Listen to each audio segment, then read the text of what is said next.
स्वागत है आपका साइकोलॉजी की यात्रा में। This is Rahul Mehra. हमने साइकोलॉजी की यात्रा स्टार्ट की है। हम इस यात्रा के माध्यम से बाल विकास एवं शिक्षा शास्त्र संबंधी वीडियोज यूट्यूब के माध्यम से आप तक पहुंचाएंगे और हमारी वीडियोज बाइलिंगुअल होने वाली हैं, हिंदी और इंग्लिश दोनों भाषाओं में होने वाली हैं। So today we are going to discuss inductive and deductive methods. तो आगमन और निगमन विधियों को देखने जा रहे हैं, आगमन और निगमन विधियों को पढ़ने जा रहे हैं। देखते हैं क्या है आगमन विधि, क्या है निगमन विधि। साथ ही साथ आगमन और निगमन विधियों के संबंध में मैं बता देना चाहता हूँ, इन विधियों से विभिन्न प्रतियोगी परीक्षाओं में 1 से 2 मार्क्स के क्वेश्चंस पूछे जाते हैं, चाहे वो केवीएस हो, चाहे वो सीटेट हो, एमपीटेट हो, यूपीटेट हो, सभी परीक्षाओं में 1 से 2 मार्क्स के क्वेश्चन पूछे जाते हैं। तो सबसे पहले बात कर लेते हैं इंडक्टिव मेथड की। तो इंडक्टिव मेथड को हम आगमन विधि या आगमनात्मक विधि भी कहते हैं। आगमन विधि का अर्थ उस शिक्षण पद्धति से है जिसमें शिक्षक द्वारा पहले बच्चों के अनुभवों से जुड़े अलग अलग उदाहरणों का विश्लेषण कराया जाता है। इसके बाद छात्रों से उन उदाहरणों के माध्यम से सामान्य नियम और परिभाषाएं निकालने के लिए प्रोत्साहित किया जाता है। तो एक्चुअली आगमन विधि में जो बच्चों के उदाहरण हैं, जो अनुभव हैं, उनको ज़्यादा वरीयता दी जाती है, उनको प्राथमिकता दी जाती है, उनको प्रायोरिटी दी जाती है। बच्चे जो देखते हैं, जो सुनते हैं, उनके आधार पर जो नियम खुद बनाते हैं, वही आगमन विधि के अंतर्गत आता है। अब बात करते हैं डिडक्टिव मेथड की। तो डिडक्टिव मेथड को निगमन विधि या निगमनात्मक विधि भी कहा जाता है। निगमन विधि का अर्थ उस शिक्षण पद्धति से है जिसमें पहले शिक्षक द्वारा बच्चों को सिद्धांतों और नियमों के बारे में समझाया जाता है, उसके बाद उन नियमों और सिद्धांतों को सरलीकृत किया जाता है और उदाहरण और अनुभवों को साझा किया जाता है। यह विधि रटन विद्या को भी बढ़ावा देती। तो एक्चुअली डिडक्टिव मेथड में पहले सिद्धांत बता दिए जाते हैं, पहले नियम बता दिए जाते हैं, उसके बाद उदाहरण बताए जाते हैं। पहले नियम और सिद्धांतों पर प्रकाश डाला जाता है, उसके बाद उनके उदाहरणों पर प्रकाश डाला जाता है। तो हम बच्चों को बोल देते हैं कि प्रतिस्थापन विधि से आप इस क्वेश्चन को सॉल्व कीजिए या विलोपन विधि से इस क्वेश्चन को सॉल्व कीजिए। तो सीधा हमने बता दिया किस विधि से सॉल्व करना है, किस सिद्धांत से सॉल्व करना है, आप उसको सॉल्व कीजिए, ऐसा बोल दिया जाता है। और एक और उदाहरण के माध्यम से हम देखते हैं, कई बार बच्चों को हमारे द्वारा बता दिया जाता है कि कर्ण का स्क्वायर बराबर होता है लंब के स्क्वायर और आधार के स्क्वायर के योग के बराबर। उन नियमों के आधार पर बच्चे सॉल्व करते हैं क्वेश्चंस को। अब देख लेते हैं आगमन विधि और निगमन विधि में क्या अंतर है। आगमन विधि में हम ज्ञात से अज्ञात की ओर जाते हैं या हम बच्चों को ज्ञात से अज्ञात की ओर पढ़ाते हैं। अब जैसे उदाहरण देख लेते हैं हम 6, 7, 8 और 9, 10 की साइंस बुक में। तो हमारा केमिस्ट्री से रिलेटेड पोर्शन है, बहुत सारे एसिड हैं, जैसे HCl है, फॉर्मिक एसिड है, नाइट्रिक एसिड है। उनको हम प्रयोगशाला में जाके उनको दिखा सकते हैं बच्चों कि ये फॉर्मिक एसिड है, ये नाइट्रिक एसिड है, ये HCl है, ये हम दिखा देंगे। उसके बाद उनके सूत्र दिखा देंगे। तो ये हो गया हमारा ज्ञात से अज्ञात। सूत्र अज्ञात हैं, फिर धीरे धीरे उनको ज्ञात कर लिया जाता है, ज्ञात से अज्ञात की ओर जा रहे हैं। वही निगमन विधि में अज्ञात से ज्ञात की ओर जाते हैं, उल्टा है। उसमें पहले फॉर्मूलाज दिखा दिए, पहले सिंबल्स दिखा दिए, उसके बाद उनके फिजिकल फीचर दिखाते हैं। मूर्त से अमूर्त की ओर इंडक्टिव मेथड में जाया जाता है या आगमन विधि में जाया जाता है। सो कंक्रीट टू एब्स्ट्रैक्ट हम आगमन विधि में जाते हैं, वही निगमन विधि इसके ऑपोजिट में है, इसमें अमूर्त से मूर्त की ओर जाया जाता है।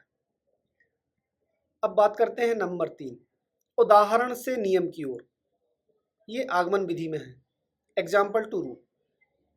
अब इसे हम देखते हैं कैसे हम आगमन विधि में उदाहरण से नियम की ओर जाते हैं। तो इसे हम कुछ इस प्रकार देखेंगे। एक टीचर है जो अपनी स्टूडेंट राधा को 3 ट्रायंगल देता है।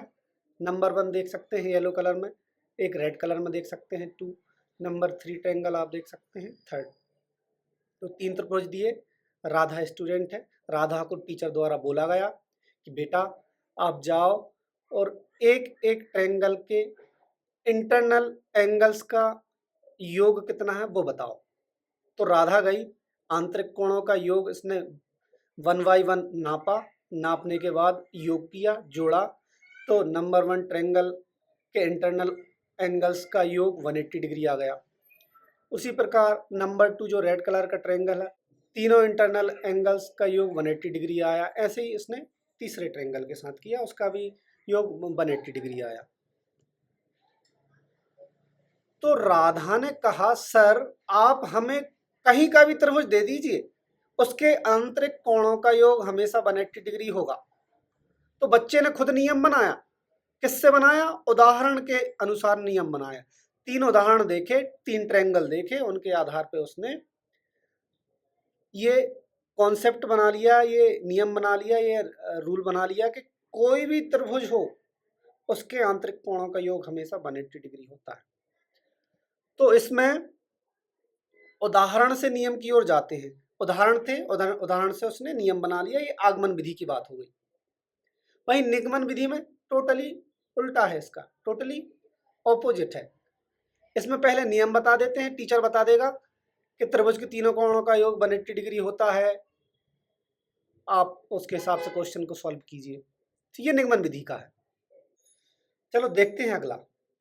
आगमन विधि में आप देख सकते हैं विशिष्ट से सामान्य की ओर, स्पेसिफिक टू जनरल पढ़ाया जाता है।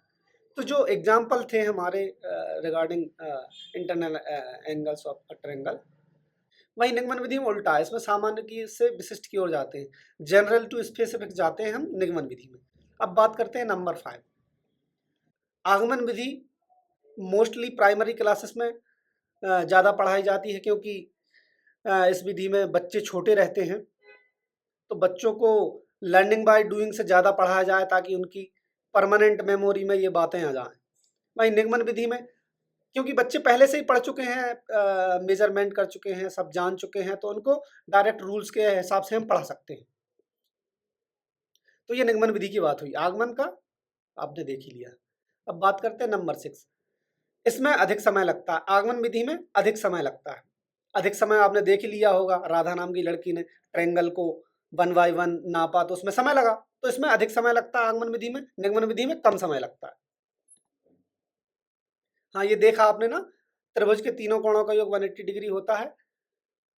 ये हम डायरेक्ट डिडक्टिव मेथड में बता देंगे, वही इंडक्टिव मेथड में 1 बाई 1 ऐसा करेंगे। अब बात करते हैं नंबर 7, अपसारी चिंतन या divergent thinking.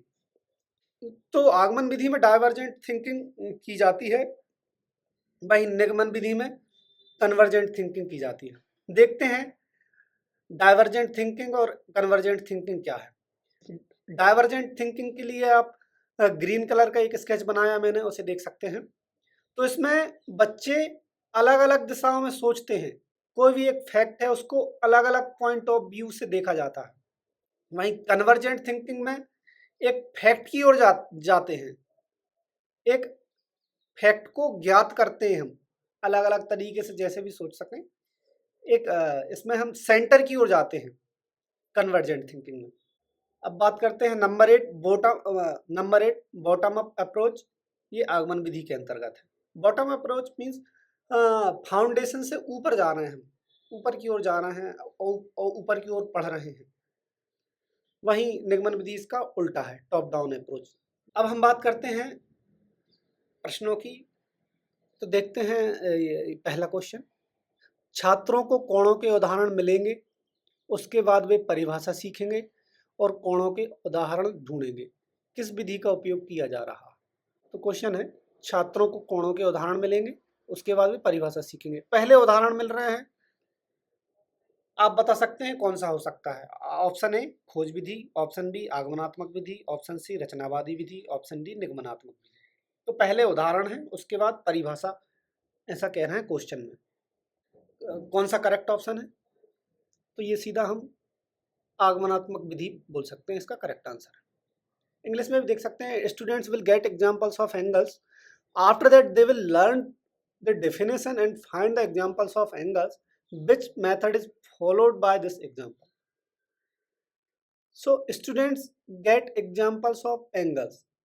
First they are getting examples. After that they will learn the definition. After that they are going to learn definition. First they get examples. Which method followed here? Option B, inductive method. So next question पे बात करते हैं. Number 2, निम्नलिखित में से कौन सी आगमनात्मक तर्क की विशेषता है? ए, आगमनात्मक तर्क की बात कर रहे हैं, इंडक्टिव मेथड की बात कर रहे हैं, इंडक्टिव रीजनिंग की बात कर रहे हैं. आप इंग्लिश में भी देख सकते हैं. So option A,